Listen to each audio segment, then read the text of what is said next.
I can see organizations on that maturity graph, right? Um, if you haven't yet, and I think you said innovation may be necessitated when operational excellence has already been attained. So, as far as piloting, doing those test pilots, I can imagine if I'm an organization that hasn't quite gotten through operational improvement, operational excellence yet, and I still have these foundational things that I haven't solved for that are pain points from my members.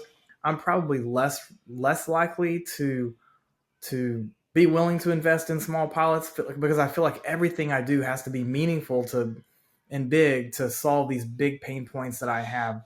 Is that the right mentality though? Would you agree with that, or would you say don't be afraid to innovate even if you It, haven't gotten to that stage yet? I think that I think it's, obviously you need to have certain basic capabilities in place, and if you're still fighting huge fires in that area, maybe you should focus on that.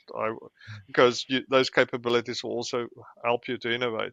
But I think perfection can be your enemy too. You will never get perfect at Hmm. execution or at have all the operational improvements exhausted, and so I wouldn't want that to be an excuse to say, well, I first need to be perfect, before I attempt something. Again, things can be attempted as a matter of degree, and so think of innovation, as muscle development. So maybe you're at the point where you think, hey, maybe we should try something new.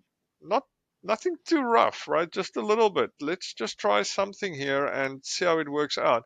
And you're starting to develop those muscles, right? And then the muscles get stronger, and it's really like an organizational fitness that then goes up. People see that they tried something a little different.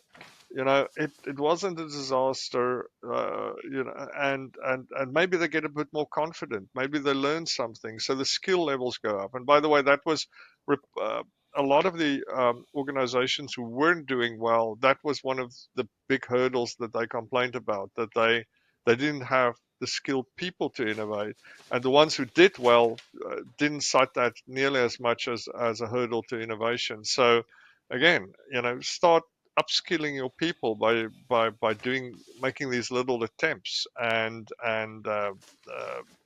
that's a way to kind of build up those innovation muscles.